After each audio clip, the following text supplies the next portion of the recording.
Welcome to Mindful Talk, brief conversations about mindfulness in the workplace and at home. I am your host, Lauren Wessinger. And I'm your host, Misty Anderson. And this podcast is brought to you by the Mindful Project. The Mindful Project helps you elevate the culture of your business by bringing mindfulness practice to you and your staff through in-person and virtual learning. Contact us through our website, themindfulproject.co, for more information. Hey friends, welcome back to the podcast. I have a very special guest with us today, a longtime friend and colleague that I've known for, maybe she'll correct me, oh my gosh, it feels like almost 8 or 9 years from teaching yoga. Her name is Katrina McGiffin, and we wanted to bring her on today. I'll tell you who she is in just a moment. Our most listened to episode of Mindful Talk so far in the last several years, by far, hands down, has been mindful eating. And we wanted to follow up on this conversation on this topic of mindful eating. So Katrina brings the philosophy of yoga and energy healing together with the science of nutrition to help people find freedom in their relationship with food. And so our topic today is really on letting go of the should and shouldn'ts when it comes to eating and determining what the body is actually needing to receive. Sometimes it's not actually food. And I think this is a huge conversation around mindful eating and intuitive eating. And so I'm just really honored and excited to have her here today on the show. So welcome, Katrina. Thank you, Lauren. Thank you so much for having me on. Of course. It's so good to see you. I think we could start off with the conversation of how you got into this line of work. Mm-hmm. Yeah. So back in when I first went to college, I moved to LA, and it was the first time that I really started to kind of implement these external ideas of how to eat. Before then, I grew up in the woods of Oregon and grew up pretty close to the land and didn't think too much about it, but began to take kind of a more externalized approach to how I ate. And it was the first time that I went to the doctor and was told, your numbers are trending in the wrong direction. You have these health issues developing. And it was around that same time that I found that I really deepened my practice with yoga. And it was the first time that I think really began to experience my body in a very aware way. And I noticed how that impacted as I was thinking about how I was eating and what was happening with my health, how that experience of my body in this new and deepened way affected the way I ate as I became more in tune with that.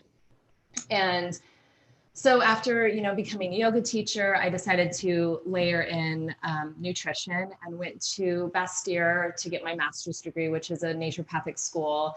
So very much about, eating close to the earth and cooking, really working with food in this tangible way.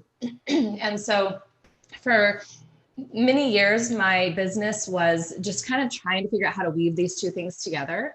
And that has taken many different shapes over the years. It's still taking shape. I think it will always be something that continues to evolve. Most recently, I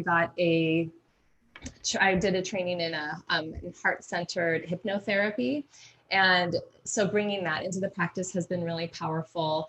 And so, my practice really looks like, rather than telling people what to eat or following any kind of diet prescription, it's really about helping people tune into their own intuition and their own center.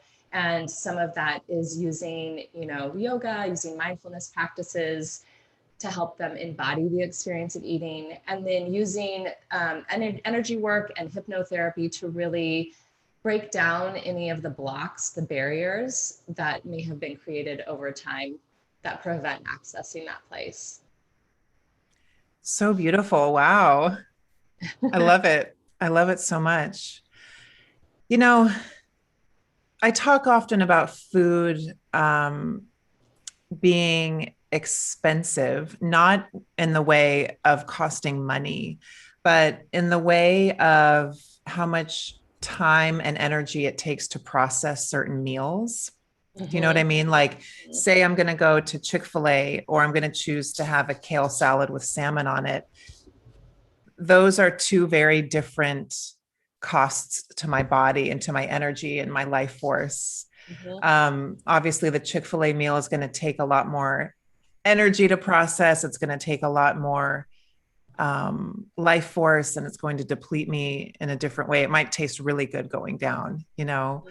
Um, so do you work in that way with clients as far as like, I know in the description, it was like thinking about what they might be needing in the moment. And maybe that's food, but maybe that's not food. And as you know, we use food as a filler for so much to feel full in other ways. Mm-hmm. And so I'm wondering how you might work with that with a client. Yeah, I mean, a lot of times that interestingly comes back to this conversation of like the masculine and feminine flow within us, where, you know, so we're so trained and taught culturally to really value what we produce and what we do, and you know what's, how do we measure our time, and what's worthwhile, right? And so nourishing ourselves and doing the things that really help fill our cup up are more of that feminine place, right? And so it's less of, we put less value on it. So I think that's part of it, is accepting our need to do that, and inviting it in a way that that places like in what that value is, that's separate from the rest of society, right? And then knowing over time, like that expense that you're talking about, you've tuned into that because you are so aware of your body, and you're aware of what you need and how that the toll that it takes. And that takes, I think, a mindfulness to really tune into that expense in the body when you eat something like Chick-fil-A, because not everybody tunes into that. And so the first thing, when you're working with someone that maybe that's what's going on for them, like it's helping them just tune into their body so that they can experience the reality and that expense that you just spoke of.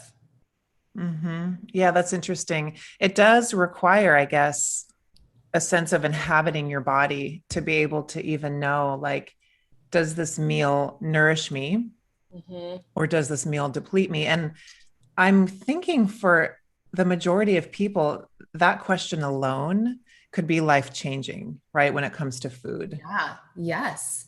Yeah.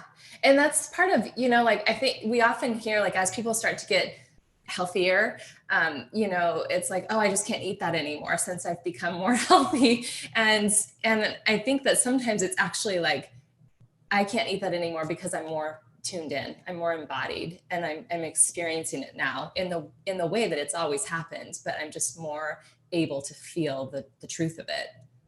Totally. I love that. It's like you can't unknow what you've learned, right? Like you can't unsee it or unfeel it. Once you have that connection of what I'm putting in my body, actually changes how I feel. Like you can't do anything to ignore that. I mean, you can ignore it, I guess, but yeah, I mean, and a lot of times it's like the whatever led us to ignore it was maybe like a protective mechanism at some point. And that can take some work to get through. It's not maybe as simple as, I'm just not going to ignore this anymore. It can take some healing or some learning or unweaving of certain beliefs or rules around food, that kind of thing. But then in the end, it is just, getting back to the truth. mm-hmm. It's interesting when you talk about the feminine side of some of this, when I'm starting to work more with law enforcement for mindfulness practice. And some of the practices that I'm going to start offering near the end, once we have a level of trust and we've been through a couple months of work together, is inviting in. I'm not actually with them, I'm not calling it the feminine. I'm just calling it bringing in some softness to your life. Mm-hmm. It's exactly what you described in caring for ourselves and eating, like bringing in softness as far as listening to female voices, or doing yoga that is not hot, hard power, sweaty yoga, but that brings an awareness of softer movements into the body. Things like rest, things that we have just so often seen in this culture as not important because there's not a level of, like you mentioned, production and producing around them. But I think it really comes back to this level of being soft with ourselves, Yeah. And bringing that joy that nourishes us, and which was once found with food, right? Like more so than it is today, with working with food, with foraging and really putting meals together. And then of course, sitting around and like enjoying that with other people. And food has kind of transformed into this, let's just get it in, just get the food in so that we can keep going. And so I think that softness that you're talking about, that joy, when we wrap it into food, really looks like cultivating this connection with it, that is nourishing energetically to us, and also prepares our body to digest and invite the food in. I love that. I love that so much. I have a friend who just got back from living in Mexico City for a couple of months. And she was mentioning how mealtime, there's so many differences, but mealtime is so different there. It's outside and people really just enjoy each other and enjoy the food. And there's always fresh vegetables. And it just sounded so beautiful. The slow food movement that actually isn't a movement there. It's just how they live, Yeah. And you think about that just even with the body, like when you're able to drop into that parasympathetic place and how much the body relaxes, and our digestive system does such a better job bringing in, we can eat all the like high quality, amazing, nutritious foods. But if we are stressed and doing other things while we're eating, our body can't actually absorb it in the same way. I think it's fascinating that 35 to 40% of nutrients from the food, if we're not in the parasympathetic mode, we don't take in. So our body actually brings in more nutrients, is able to digest 35 to 40% better if we're in a relaxed state while we're eating. Oh my gosh, I really needed to hear that actually, because I have my kale salad with salmon sitting right here with avocado on top, but I've been eating it while I'm answering emails and doing graphics online. I mean, somewhere along the way, I heard that was a thing, but I needed to hear that reminder so badly, because it's almost like spinning wheels with your health. If you're creating this beautiful meal for yourself, but then your cortisol is elevated while you're eating it. Yeah. Right. And then it's actually kind of counterproductive. Oh my gosh. I needed to hear that. I needed to hear that right now. I think we all need to hear it. It's so easy to get caught up. I do it too, to get caught up in this place of wanting to be as productive as we can. Yes. And to set that piece aside. And that's where I really love I have a course coming out in the fall about this too, the sacred act of eating, to wonderful, to what that means to connect with the earth. I mean, I think like one of the reasons we have to eat every single day is that it's a connection point with the earth, which is what gives us our food. So, if we can look at it like that, like we're having this sacred connection with nature, which is also our bodies, then it takes it from just this mental thing that we know we need to do, even though it's hard to do it, right, into something that we can actually use as, in the same way that we do our yoga practice or do our meditation practice. That's so great. I speak often in teaching yoga about how I really think one of the points of suffering, especially in the United States, is that we forget that we are just part of the natural world. We might have this prefrontal cortex that allows us to have a different kind of experience of human life, a consciousness that's unique to us. But but we are just part of the dirt and the earth and the Yeah. plants. And I think this course you're offering is so timely. Is it going to be virtual? Yes. Mm-hmm. And Katrina's website, we'll put it in the show notes. It's nourishandbe.com. Is there a place to sign up for emails on your website? There is. Mm-hmm. Okay. So if you go in and drop your email, you'll get a notification when she's ready about the course. I think that sounds just a beautiful way to spend some time and reconnect to eating, not only eating well, but eating mindfully, eating for vitality, you know? Yeah, yeah, and to have that connection, to deepen the connection, not just with your body, but with nature. Again, one and the same, like you said, right? But to weave it all together in this way that that just helps you drop into the experience of eating in a different way. So, what would you offer if we wanted to give our listeners some tips about you choose either mindful eating or eating in a way that helps them connect to their nature self? However, you want to take that answer, what are some little like practical tips you could give? Yeah, I mean, I think like really having that, one of the number one things I always recommend is having a deeper experience of nature that's outside of ourselves, right? To feel that connection. So whether it is having time each day where you move outside in some way, you know, without any kind of input, right? Like, so putting the phone away and just experiencing nature, gardening, having a sit spot where you can just sit outside and take 5 minutes to just take in and feel that connection, you know, really feeling that rooted connection between you and the earth. That's a really wonderful way to really hone that connection between ourselves and nature, and ourselves as part of nature. That always does begin to then transform the connection with food. It might seem really separate from it, but it really does. And then I think the other thing is to really practice honoring our body's cues, because there's something that we really, often ignore and have practiced ignoring, whether it's by taking in external ideas of what we should do for our bodies and how we should eat, or whether it's just simply ignoring when we're hungry or when we're full. So having a dedicated practice for maybe one meal a day, saying I'm going to really pay attention to my body cues. And what happens over time when we practice that, because we may not be able to practice it for every meal, but practicing it develops then the trust between your mind and your body and helps bring that unity, right? So honing that trust is super powerful in creating that intuitive connection with food, because then you begin to listen more and the body begins to trust that you will actually deliver.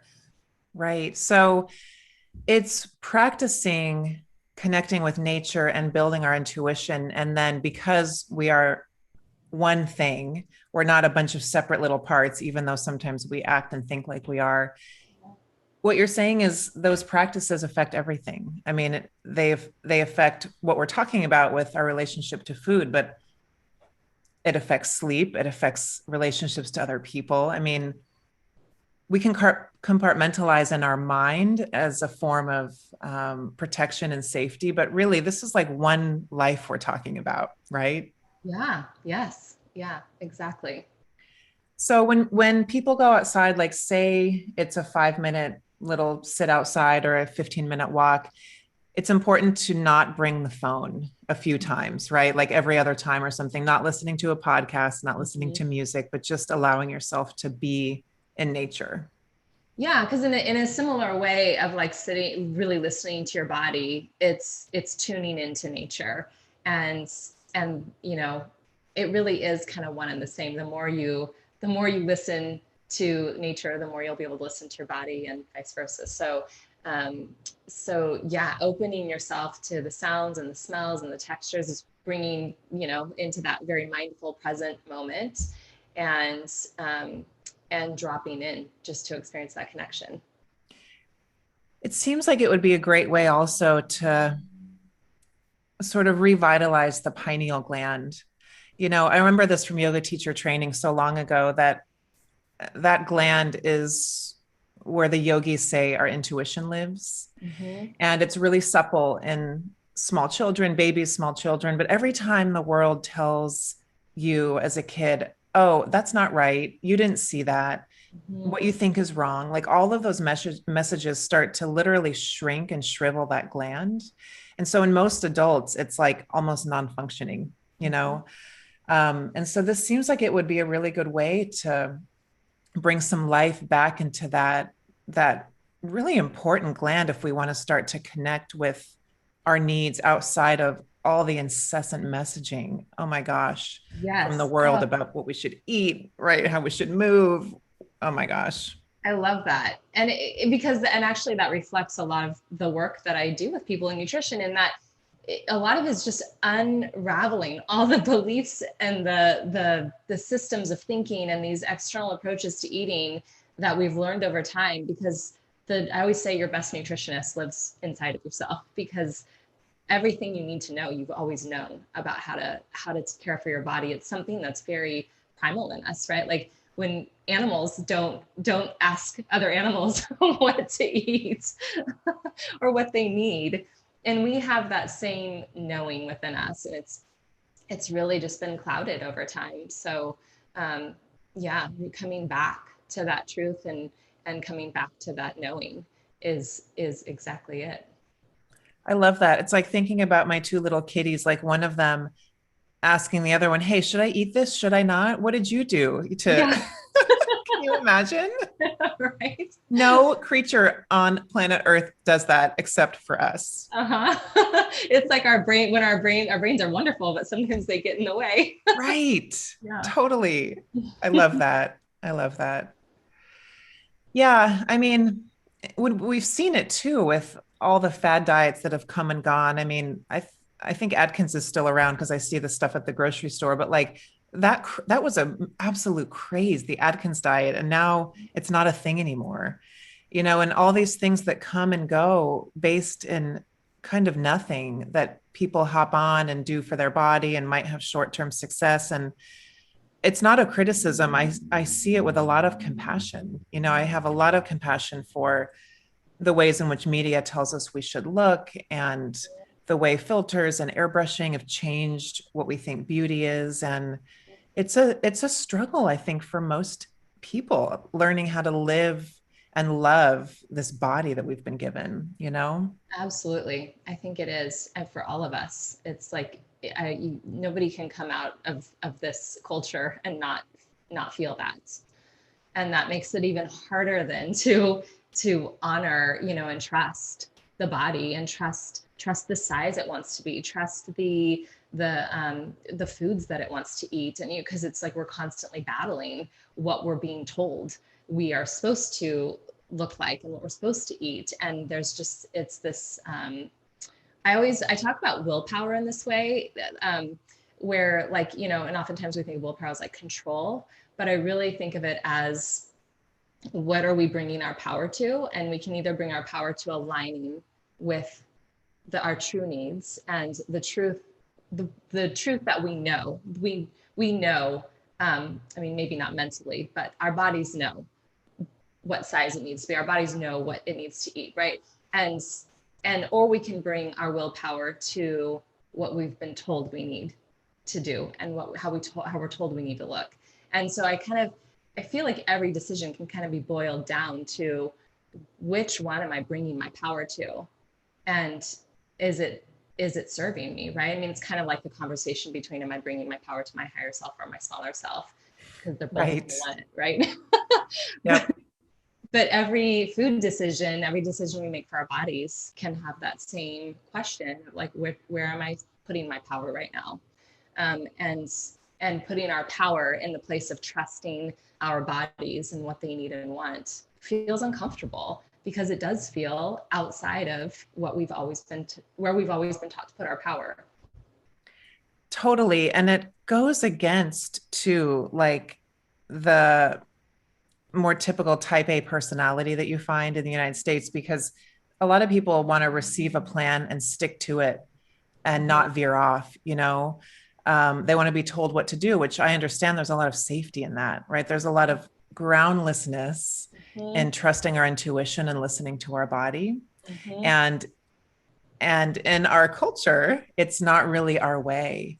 But I'm like breathing a big sigh of relief as I'm hearing you talk about connecting to my body in this way, because I'm going to be 45 next week. And I really want to live till I'm over 100. You know, I really want to live to like 110, but I want to feel good if I'm going to live that long. And I know so much of it is continuing this journey with giving my body what it needs and listening to what it needs rather than my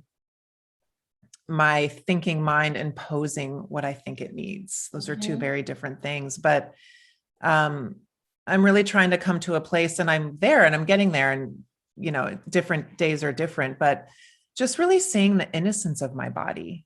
You know, like my body is just trying to come back to homeostasis and find balance and wants to feel good and wants to heal. And so much of thought pattern and like real regimented things that society tells us we need is going against the body's just innate desire to heal, you know? Yeah. And I feel like it does. I mean, I know as I get older, it becomes a little easier to discern between, you know, what does my body want and what, you know, what is my, like, you know, smaller self wanting. And maybe that comes from just the really, like, the realization that we don't actually have control Right. over it, right? Because there is, like, you know, when we're younger, there is a sense that, like, oh, I can do this specific diet and get this specific results, and that kind of starts to fall apart as we get older. You know, there isn't as much people, you hear people say it all the time, you know, oh, I can't just like work out for a week or diet for a week and have, you know, like go back to that place. Like the body starts to like sink into the truth a little bit more about what you're doing as you age. And then the gift in that is that we get to like really be more tuned in to how to the choices we want to make and what they're actually affecting. It is such a gift, isn't it? I think it's such an honor and a gift to get older. I want to do it really well. You know, not everybody gets to age, and I really get that. I know when I was 20, I didn't really have a connection with my body other than it was super strong and resilient, and I could do anything to it and still do everything I wanted to do in life. Yeah.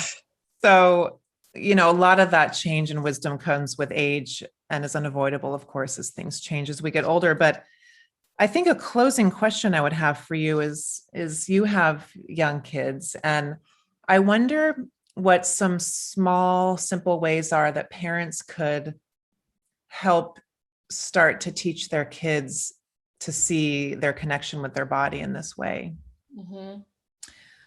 You know, the thing that I try to do with my children, and it's not a perfect practice, of course, but is to just help them honor their bodies at all times, you know, whether it's with food or outside of food, to when they have something that their body is telling them, I really try to give that respect and not override it. Even when I think it might be better for them. And so, you know, that some parents will say to me when I'm talking about this, like, oh, if I did that, my kids would just eat candy all day long, you know? I mean, what I found is that if you've given children the tools to be able to know, you know, many different foods, to work with food, to connect with food, they will come back to what their body needs if we trust them to do that. And when we trust them to do that, they learn to trust themselves. And I think that's like a really powerful thing, is trusting our own kids to know their bodies, rather than feeling like we need to exert control over their bodies like we have tried to do on our own, which is, you know, a whole cultural thing to break down. So I love one of the things, maybe this is going off a little bit, but there is a a woman that I love to follow, Ellen, I'm blanking on her name right now. Ellen Satter, I think is her name. And she talks a lot about kids and food and the psychology behind it. And she always says, you offer the food and they make the choice. So you have this division of responsibility, and that gives them the array of foods, you've chosen, what you're opening them up to in terms of food, and then they get to honor their bodies around what the choices are that they make with that food. So, but I see it all the time. Like the more that I really practice that with my kids, they might go on a bender with like Halloween or something. And then the next week they're asking me for, chicken soup with bone broth, or they want like seaweed. They want like something like really mineral heavy, which I know is their bodies, kind of counterbalancing what they've done with the candy. So it's just a practice, just like the rest of it. Yeah. Yeah. I love that. I love it. I think I do that with my kids already. So I'm so glad that that's your answer. Like I let my kids eat pretty much whatever they want. Yeah. There's definitely more junk food in our house than there was when I was growing up. There was none in my house growing up. Mm-hmm. Somehow they get their hands on candy all the time. I don't even know. Like, I don't ever buy candy. They always have it. Yeah. I don't even know where it comes from, but I don't take it away from them. I let them explore with food and have the experience of feeling really bad from eating certain things for a whole day. Yeah. Like we just had Passover and Easter weekend, mm-hmm. and we celebrate both in our family. And by Sunday night, my daughter wanted an artichoke, white rice, Brussels sprouts, and avocado in one bowl. Yeah. Because her body was just like sluggish and that feeling. And so to me, it seems like the best way to teach them to notice what they're putting in their body and how it makes them feel, because that's ultimately what we want. And like you said, not me just imposing a bunch of rigidity, yeah, and then having them probably rebel against that later, mm-hmm, but mm-hmm. empowering them, like they can intuit and know so much more than I think sometimes in general adults give them credit for, Yeah. They were born knowing, right? Yeah. And that's, like my kids will ask, can I be done? And my response is always like, does your body tell you you're done? Yeah. Right. How would I know if you're done? Right. Mm-hmm. Great. That's wonderful. Okay. Well, to get in touch with Katrina, nourishandbe.com, nourishandbe.com. Reach out to her. Do you do private sessions with people virtually or just in person? I do. I mostly work virtually. Okay, great. Mm-hmm. So you can work with her from wherever you are. And she is releasing her course later this year, right? Mm-hmm. And what's it called again? It's the Sacred Act of Eating. The Sacred Act of Eating. Beautiful. A little bit of cooking, just really dropping into connecting with food in a new, intuitive way. Beautiful. I love it. I love it so much. Well, thank you so much for coming on today. We haven't had many guests, as I mentioned before, so it was really special for me that it was you. And I know that this is going to serve our listeners really well. It's a big topic for a lot of people. So I appreciate your time. Well, I just thank you so much for having me on. It was so much fun to spend this time with you. And thank you so much.